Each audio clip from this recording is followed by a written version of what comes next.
mpango wao wa kwanza ni kuimplement yale madhaifu yako, ni kutekeleza madhaifu yako katika dakika 15 za kwanza. Sawa? Na ndio maana inashauriwa wanasema kwenye coaching skills, discipline, nidhamu kwenye kila tukio kwa mchezaji ambaye au kwa wachezaji wako wewe kama kocha. Wanatakiwa yani kabla ya kuanza mchezo, kuingia kwenye mchezo, akilini mwao neno discipline. Heshima linatakiwa kuwa applied. Hili ni jambo la kwanza ambalo pia jana liliwakosa Mbeya City. Lakini kitu kingine ni kutunza mpira.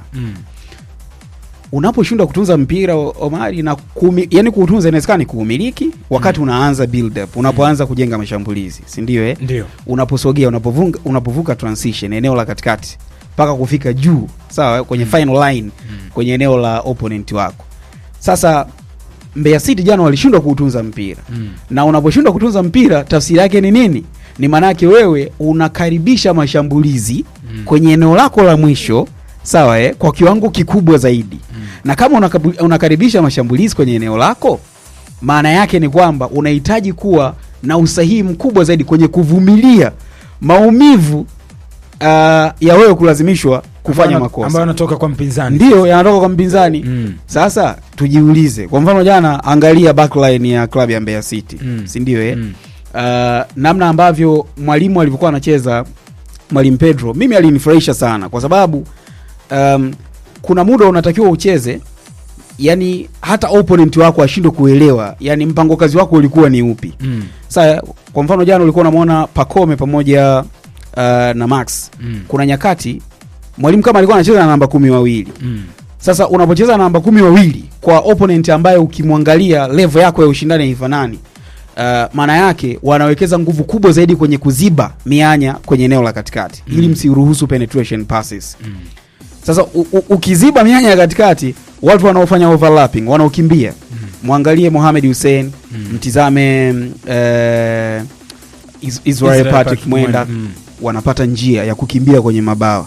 Wanapopata njia ya kukimbia kwenye mabawa, wanapiga crosses. Sasa zinaweza zikawa ni destroy passes, maana pasi chonganishi ambazo zikipigwa wakati wewe unaokoa unaweza kujifunga.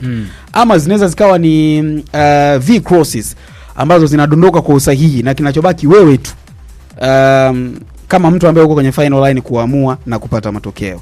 Kwa mwalimu aliiskani hii, na mwisho wa siku kweli akaja akaimplement na makosa yakawa makubwa. Ndani ya dakika 15 za kwanza wameshafungwa mabao 3. Tafsiri yake ni kwamba hauwezi ukapoteza concentration kama opponent wako haja observe madhaifu yako kwenye eneo la kucheza. Hilo ni eneo kubwa sana kwenye football ambalo limekuwa likiwa applied. Lakini kitu kingine pia ambacho Mbeya City jana inaonekana kama walivurugwa ni level of confidence.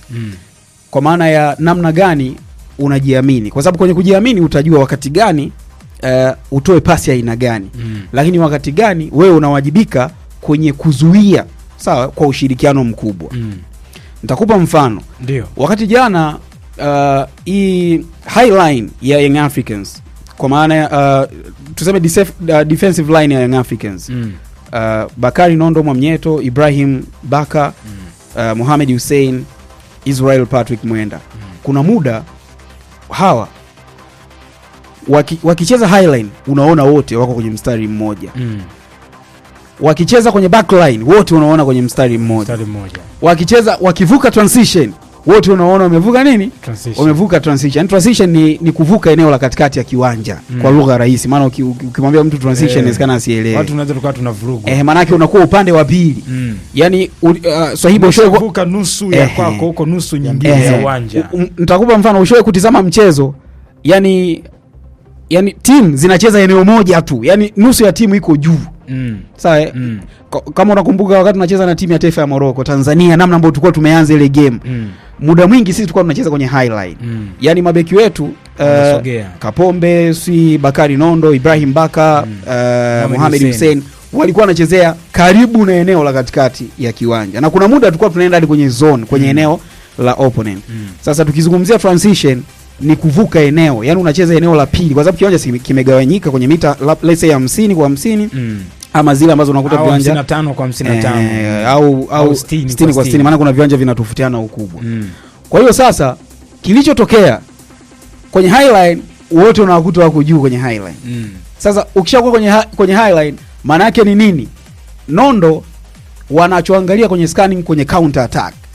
Sasa je, ni kweli Mbeya City ana uwezo huo wa kufanya counter attack pasi 3 zenye usahihi na akaja akawa destroy hao watu ambao wako kwenye highline, kwa maana walinzi ambao wanacheza karibu na eneo la katikati ya kiwanja. Sawa? Then wao wakatengeneza nafasi, kitu ambacho hakikufanikiwa. Lakini kingine pia kucheza vile kwa Young Africans walikuwa wanacheza ikiwa kama mpango mkakati wa kimbinu. Kwa maana gani? Kwa maana kutoa nafasi ya opponent ambaye Mbeya City wala hata kupata space ya kupiga pasi moja hata yenye usahihi. Unapopiga pasi moja Omari, kwa sababu watu sio karibu, maana yake unakuwa pressed. Na ukishakuwa pressed maana umesha book viewer ama umeshambuliwa kwa kiwango kikubwa, maana yake utafanya makosa.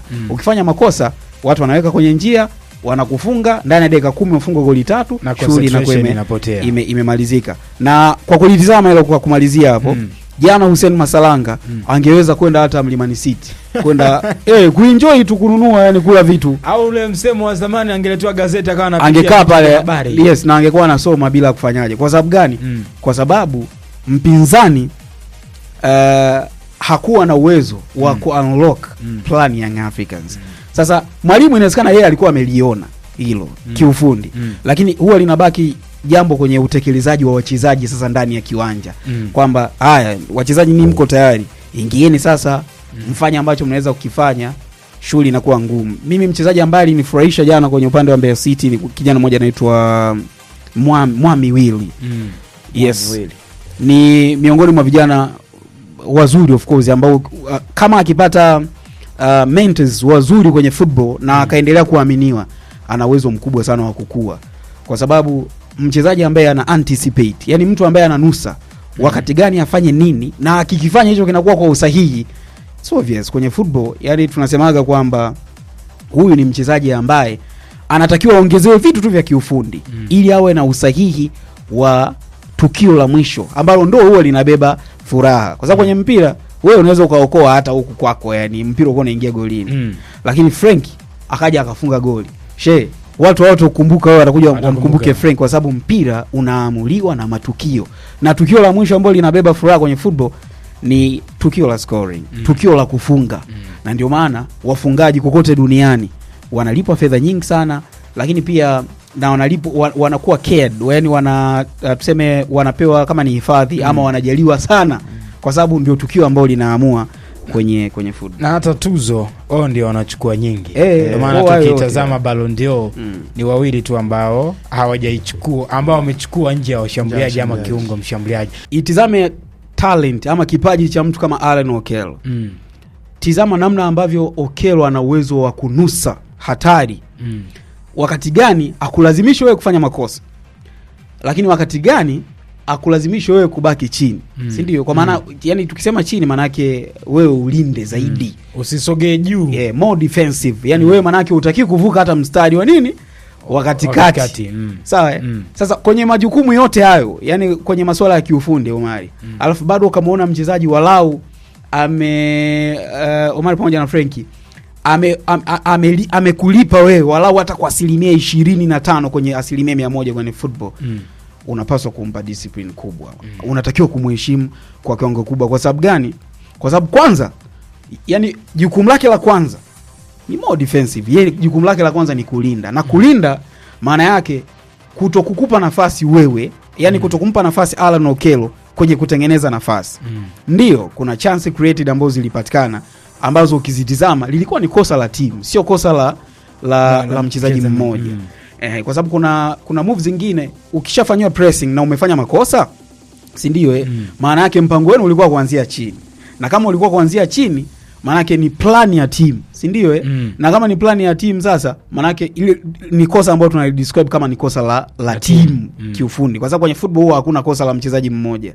Huwa ni kosa la nini? Kosa la team, kwa sababu kinachochezwa huwa kinafanywa kazi kwenye kiwanja cha mazoezi. Sasa kwenye haya majukumu yote, lakini bado ukamuona mtu labda anapiga pasi za usahihi, anavuka eneo la katikati ya kiwanja, anaweza kupiga crosses, anaweza kuintercept, yani kuingilia tukio ambalo lingeweza kuleta madhara niliona zaidi ya mara 2 akifanya hivyo kwa Alan Okello.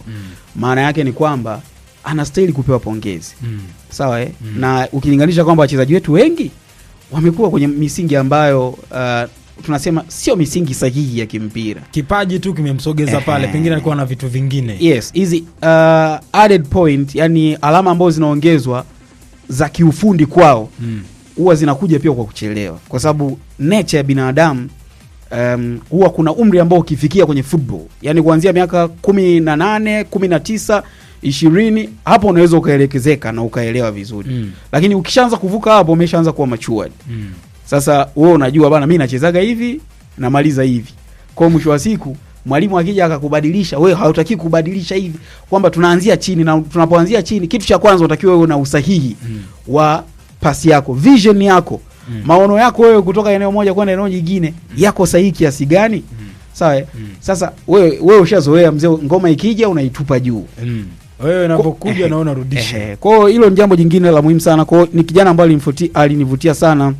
Lakini pia Samba de Kulandana alipoingia walau kipindi cha pili kidogo kaiona Mbeya City kwenye eneo la katikati imeanza kutulia. Ukitazama kwa kipindi cha kwanza, plan ambayo mwalimu alikuwa amejaribu kuingia nayo ya kuadhibiti Young Africans kwenye maeneo mbalimbali ya kiwanja, hususan eneo la katikati ambalo tokea msimu unaanza ama tangia mechi jana tunaanza kuidiscuss kabla hajachezwa, tulianza kuzungumza kwamba Young Africans wana wachezaji ambao ni wazuri. Alan, Pacom, Mudathir, Duke Abuya wanaweza kukuletea madhara kama hautokuwa na marking ambayo ni nzuri haswa. Na ukitazama jana alikuwa ni Hija Shamte, kijana ambaye aliaminiwa kwenye kiungo cha katikati zaidi.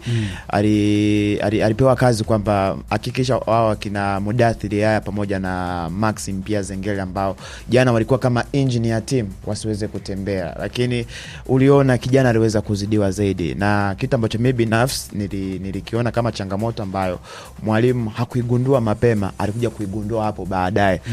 Ni kushindwa kumuingiza kiungo mwingine mkabaji ambaye anaweza kukusaidia kwenye swala la kiulinzi zaidi.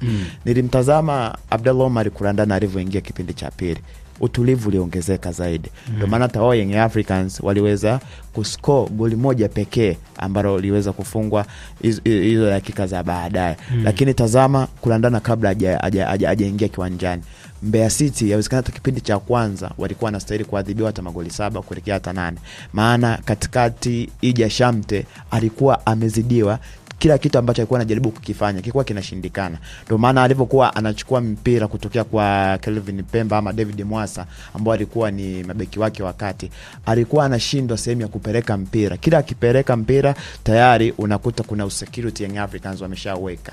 Aidha kama ni Duke Abuya ambaye alikuwa anatumika kama namba 6 ama namba 8 wa Young Africans ambaye alikuwa ni Mudathir, yao unakuta ameshaka kwenye maeneo ambayo ni muhimu zaidi. Mimi ningetamani Hija Shamte angetumika kama box to box midfielder ambaye ni namba 8 fulani hivi, ambaye atakuwa anasaidia pia timu kwenye kupush mashambulizi, ila pia kwenye swala la kiulinzi angekuwa anakuja kumsaidia Abdallah Omar Kulandana, ambaye mimi binafsi ningetamani hata kama ni sehemu ya kwanza angeanza, ama kama ni sehemu ya kuingizwa angeingizwa angalau zile dakika 15 ambazo tayari Mbeya City walikuwa wameshaonekana kuzidiwa. Ndio kitu ambacho mimi nilikiona, na mwalimu Maxime ndio hivyo niliona alichelewa kufanya maamuzi. Ndio amemzungumzia Musa hapa kwamba Kulandana angalau alivyoingia tuliona discipline kwenye eneo la kiungo cha uzuiaji ili kuwepo, sambamba na kuingia kwa Stewart Theodore niliona angalau timu imeanza kuwa na mpangilio ambao ni mzuri. Kwa hiyo Maxime kuna mbinu ambazo alikuwa ameziapply kwa kipindi cha kwanza zilikuwa inawezekana ni nzuri, lakini zilikuja zikamgharimu kwa hapo baadaye, na alichelewa kufanya mabadiliko ambayo kama angeabaini mapema kwa namna moja ama nyingine ile dhama isingetokea kabisa. Na cha kuongezea hapo Mari, coach kwenye mpira kuna kitu tunaita game reading, yani uwezo wa mwalimu kusoma mchezo na kubadilika. Wanasema you need to be dynamic and not a static in a football. Yani unatakiwa kubadilika kutokana na namna ambavyo mpinzani wako anafanyaje, anavyocheza. Ikiwezekana yani dakika 5 kwenye mpira zinatosha kabisa mwalimu kufanya mabadiliko. Sawa? Kwa sababu yani wewe una anticipate, unanusa hatari. Sawa unatengeneza risk ya kukabiliana na hatari ambayo inaweza katokea mbele. Sasa kama mwalimu wakati mwingine sasa unajua wakati mwingine pia makocha wao wanakuwa wanaamini kwamba hili ni kosa limefanyika kwa mara moja. Let's give it time. Pengine. Acha nimpe muda wa kufanya nini? Wa kufanya marekebisho. Lakini mpira huko hivyo. Wakati wewe unatoa room nafasi ya marekebisho, si ndio?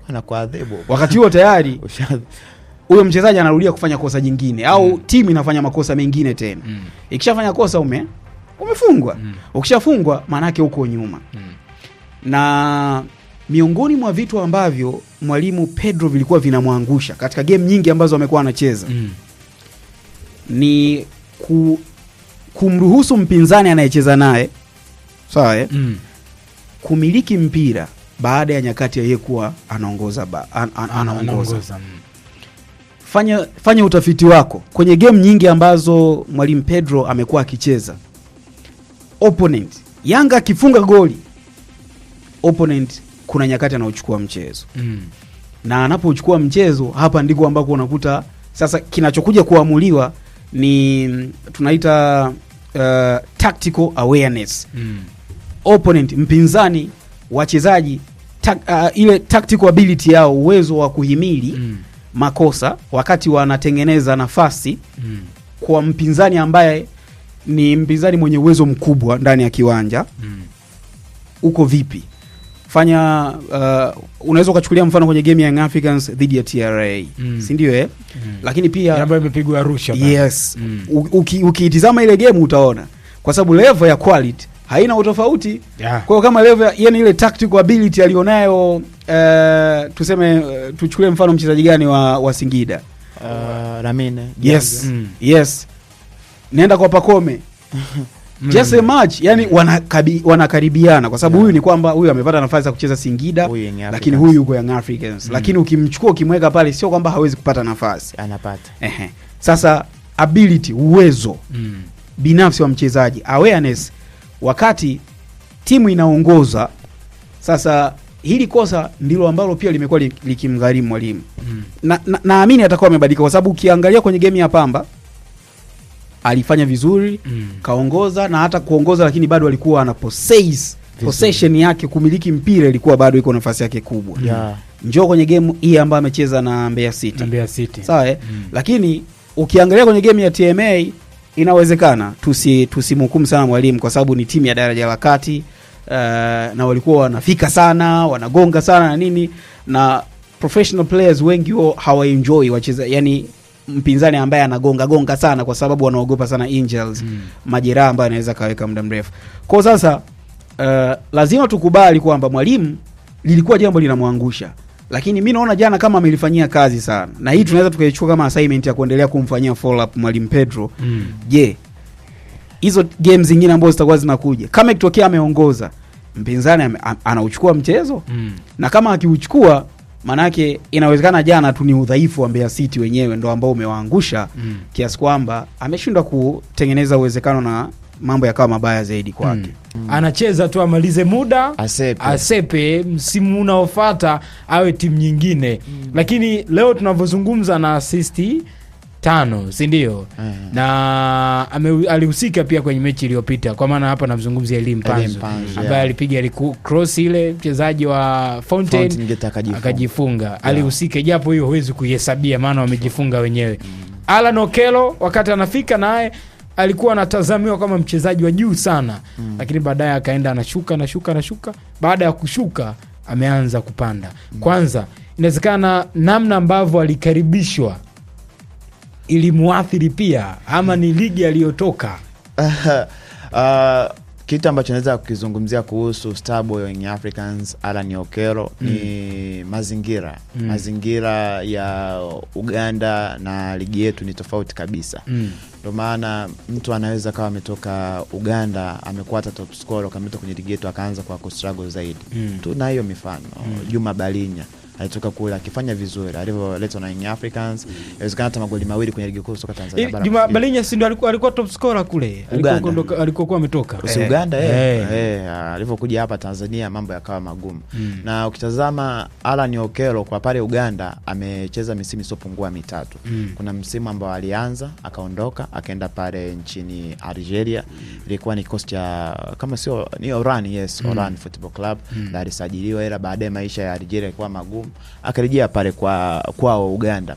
Yawezekana changamoto zaidi ilikuwa ni kuzoea kwanza mazingira ya ligi yetu, ndio kitu ambacho kinamsumbua zaidi. Na ukitazama Alan Okello sio kwamba ni mchezaji ambaye anaweza kaingia kwenye ile bato haswa, hapana. Yeye ni mtu ambaye anapenda sana open game, umpatie uhuru kidogo, na kama umefanya mistake atoe mipira yake ambayo anaamini kwamba inaweza ikawa ni mizuri, then wapinzani wake waamini wachezaji wake waweze kufunga magoli. Mimi kitu ambacho nimekiona kwa Alan Okello ni kama kile ambacho kilitokea kwa Stefan Azeki. Mwanzo ulikuwa sio mzuri kwa sababu mazingira yake yalikuwa ni mara ya kwanza kuyafanyia kazi, na Alan Okello kwa kufanya kazi Tanzania. Na wapo aina ya wachezaji wa namna hiyo. Kuna mtu anakuja anaadapti mapema mazingira, kuna mtu mwingine anaadapti mazingira kwa kuchelewa zaidi. Ndio alivyo Alan Okello. Mazingira yake ya kwanza ya kufanyia kazi hapa nchini yalionekana sio mazuri kwa sababu maeneo alikotokea inawezekana kuna vitu alikuwa amevizoea, alipokuja huku kwenye ligi yetu ya Tanzania amevikuta ni kama vigeni. Lakini ukitazama kadri ambavyo muda ulikuwa unazidi kwenda kwa Alan Okello, kuna kitu kiko kinaitwa kuyazoea mazingira. Mdogo confidence inaanza kurejea na hatimaye anaanza kufanya vitu ambavyo ni sahihi. Sasa hivi tunazungumza Alan kahusika kwenye magoli 8 kwenye kosi ya Young Africans. Magoli 2, assist 6, na ndo kinara ambaye anaongoza kwa kutoa assist kwenye ligi kuu soka Tanzania bara. Tazama michezo hii ambayo Young Africans ameweza kuwa anaibuka na ushindi. Alan Okello ndo ameonekana kuwa key zaidi wa kikosi cha Young Africans. Rejea game ya jana ambayo Mbeya City anaadhibiwa, njoo tazama ile game ambayo Tanzania Prison anaadhibiwa magoli 3-0. The same hata game ile dhidi ya Pamba Jiji pale jijini Mwanza. Ni mchezaji ambaye kadri siku ambavyo zinazidi kuongezeka anaendelea kuyazoea mazingira ambayo hapo awali yalikuwa yanamtatiza zaidi. Na sio yeye peke yake, hata Stefan Azeki alikuja hivyo na wachezaji wengine ambao huwa wanakuja kwenye ligi yetu mara ya kwanza wanakuja wakiwa down, lakini kadri siku ambavyo zinazidi kusogea anazidi kuimarika. Ndio kitu ambacho kimemtokea Alan Okello hata Alamine Jaji wa Singida Black Stars. Watu waliona huyu vipi, sio yule kama kawaida. Lakini tazama sasa hivi Alamine Jaji unazungumza ni star boy wa Singida Black Stars. Ni nini? Ni kuwa anazoea mazingira kadri ambavyo siku zinazidi kwenda. Na kwenye coaching skills ama yani kwenye zile kanuni za mpira, mazingira ni moja kati ya kitu ambacho kina uwezo wa kumwathiri. Yes. Yani kumpa faida mchezaji na kumwathiri pia mchezaji. Nitakupeni mfano kwenye pre-season, yani maandalizi kabla ya msimu, ni kipindi ambacho huwa kinaandaliwa maalum kwa ajili ya wachezaji. Kwanza inawezekana kufahamiana kwa pamoja, yani kufahamu ubora na udhaifu wao wakiwa ndani ya kiwanja. Lakini pia ndio kipindi ambacho huwa kinatengeneza mpango mkakati wa timu katika msimu mzima. Yani ile schedule, yani picha ya namna gani ambayo tunatamani kucheza, kama ni falsafa ya timu inakuwa implemented, inatekelezwa pale. Na kikawaida wanasema a better pre-season inahitaji walau siku 45 mpaka siku 60. Sawa? Kwa nini? Yes, kwa nini hizi siku zimewekwa? Kwa sababu ni siku ambazo zinatoa faida ya kimazingira kwa mchezaji. Lakini Alan Okello amekuja kwenye dirisha dogo, si ndio? Na dirisha dogo maana yake yani yeye kama ni azimio la kazi ndani ya Young Africans amelifahamu akiwa kwenye kiwanja cha mapambano. Ndio kwenye kiwanja cha mazoezi inawezekana amekuwa anapata nafasi ya kushare na nini, lakini uzuri kwamba huyu ni mchezaji ambaye tayari ameshawahi kufungua milango kwenda kucheza professional football kwenye ligi ya Algeria. Maana yake anapokuja kwenye ligi anahitaji tu kuzoea mazingira na kufahamu azimio la kazi, yani mbinu, kama timu ina falsafa ya playing style, mtindo wa uchezaji Omari, na namna nyingine yoyote ambavyo timu zimekuwa zikicheza, ndivyo ambavyo imekuwa ikifanyika hivyo, na hata barani Ulaya huo utakuwa shahidi. Kuna baadhi ya wachezaji ambao wameshindwa Alexander Isak. Yes, wameshindwa. Tena yule kakao Uingereza pale. Yes. Kutoka Newcastle kaenda Liverpool. Pia hata kwenye mabadilishano ya football pia huwa kuna pata potea. Unaweza ukacheza kamari yako ambayo ikawa ni sahihi, ama ukacheza kamari ambayo ikaja ikakuathiri wewe kwenye karia yako, yani kwenye maisha yako ya mpira, yakaja kaleta utofauti. Alan Okello mimi naweza nikamuelezea walau kwa maneno mawili tu kwamba huyu ni mchezaji ambaye ana kipaji kikubwa sana. Na mwalimu Pedro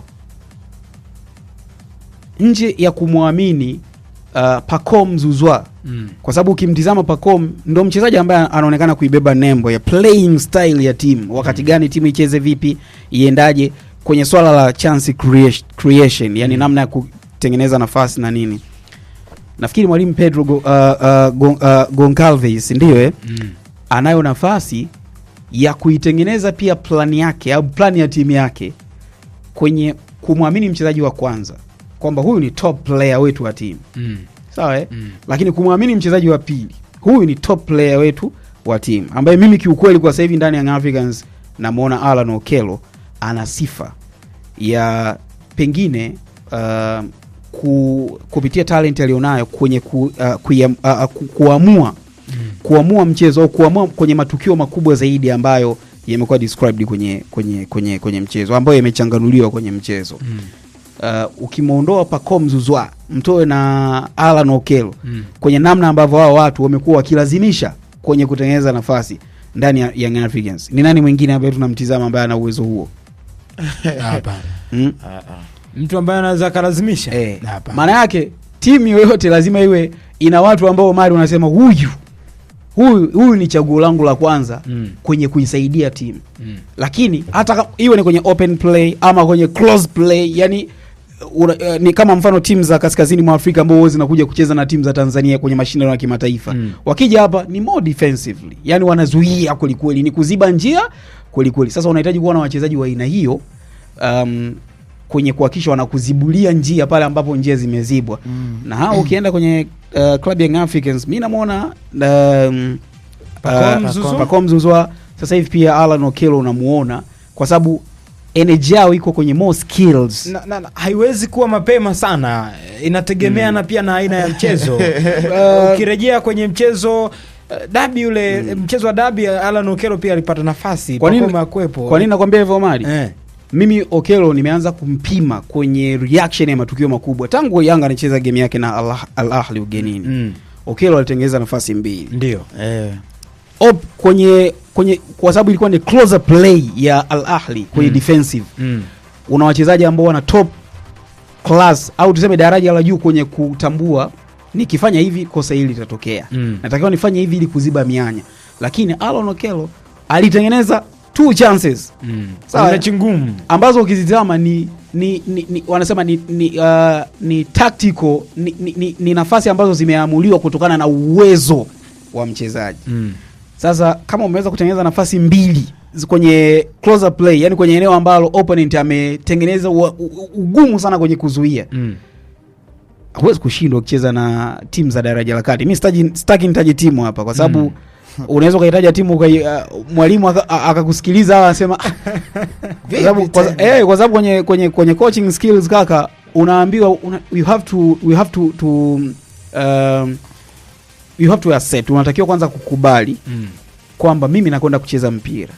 Lakini pia baada ya kukubali, wewe unatakiwa uongeze heshima kwenye aina ya mpinzani yoyote ambaye unakutana naye. Sawa? Na ndio maana kwenye mpira hata kama unacheza na mtu wa ligi daraja la 3 anashiriki sui ngazi ya mkoa ama nini na nini, kwa sababu mpira ni mmoja na makosa kwenye mpira ni yale. Level ambayo inakuja kutofautiana, je, wewe unapofanya kosa anatumiaje mwenzio nani? Kwa mimi kwangu Alan Okello namuona kama ni second play maker na chance created maker kwenye club ya Young Africans kwa sasa hivi. When it comes linapokuja swala la kutizama more skills, maarifa zaidi kwenye team. Max energy unampa Max Mpianzi Ngeri. Game inayohitaji energy kwenye kutoa nguvu za kutosha kwenye team. mpe Maxi pale atakulipa vizuri zaidi. Na mwisho wa siku itakuja sawa. Jamani mimi nimepita. Ndio. Na tumekuona umepita. Nimepita. Sasa kabla hujaondoka, kesho TSJ na Masandana unasemaje? Umetupa madini hapa. Unasemaje? Hata dakika moja tu. Na wewe ndio kocha TSJ. Of course mechi itakuwa ngumu. Mechi itakuwa ngumu kwa sababu hawa jamaa Masandana ni wachezaji ambao kwanza wanafanya mazoezi kwa muda mwingi pamoja. Hilo ni jambo la kwanza. Ndio. Haimaanishi sisi hatufanyi mazoezi. Ndio. Lakini kitu kingine pia ni wachezaji ambao wanacheza mpira wa kisasa. Nikisema mpira wa kisasa ni mpira wanacheza, yani wanacheza mpira kwenye mgawanyo wa majukumu. Goalkeeping, wewe kazi yako ni sweeping. Yani wewe ni kuzuia mpira upite kwenye eneo lako uingie golini. Defensive wanazuia lakini pia wanashambulia. Wewe ni shahidi. Sasa kwenye kukabiliana na timu kama hii maana yake pia unahitaji kuwa na wachezaji ambao wana uwezo mkubwa wa kutambua hatari baada ya kosa la kwanza. Na huwa inatibiwa kwenye usahihi wa kila tukio ambalo wewe unaliamua ndani ya kiwanja. Lakini kitu kingine unapocheza na timu ambayo wana uwezo wa kucheza kwenye maeneo mengi zaidi, yani ambao wanaweza wakapiga pass kuanzia chini kwenye build up wakavuka eneo la transition, eneo la kati mpaka kwenye final line yako, maana yake kwanza unatakiwa uwe na watu ambao wana uwezo wa kupress kwa nguvu, yani kwenye kuwalazimisha kule juu wasipate uhuru wa kuanzisha ile pasi ya kwanza. Lakini wakati huo pia una runners, watu ambao watakusaidia hata kama ikitokea watu wa juu wamepoteza ile energy kuja kuongeza nguvu kwenye kulazimisha hiyo mianya izibwe, ya kuhakikisha tu wale watu wanavuka kule wakiwa na uhuru. Kwa sababu kama mianya ikizibwa watarudi tena chini. Wakirudi chini mnasogea as a team. Mkisogea as a team mnaongeza pressure. Mkiongeza pressure inawezekana anaweza katokea mtu akafanya kosa. Then plani yao wao kwenye kuanzisha mashambulizi ninyi mkaitumia kama udhaifu wao, na mwisho wa siku mkafanya mkawaadhibu. Sasa hili linakuwa ni swala la kimbinu ambao wao linatekelezwa na wachezaji ndani ya nini? Ya kiwanja. Maana kocha achezi, yeye kocha anaelekeza. Kwa hiyo wachezaji ndio ambao wanafanyaje? Wanatekeleza ndani ya kiwanja. Lakini to be honest, ukweli ulio wazi kwamba mimi natarajia mchezo mzuri na mchezo mgumu sana. Ikilinganishwa hawa jamaa walitufunga kwenye wakiwa kwao na ilikuwa ni moja kati ya michezo mizuri sana ambao tulicheza. Kwa sababu hata sisi tunapokuwa tunakutana na wachezaji ambao wanacheza aina ya mpira ambao sisi tunacheza, mara nyingi tumekuwa tunaenjoy kucheza, na ni mchezo ambao umekuwa ukiamuliwa na makosa. Kama unakumbuka ile game pia ni makosa yetu sisi. Mawasiliano ya beki na goalkeeping ndio ambayo ilileta shida tukapoteza ile game. Kwa hiyo ilikuwa ni more technical, ilikuwa ni mechi ambayo ilitawaliwa sana na mbinu za kiufundi, na ulikuwa ni mchezo mzuri sana ambao natarajia pia kesho itakuwa hivyo. Tutashinda. Kesho lazima tushinde kabisa. Sasa amesikika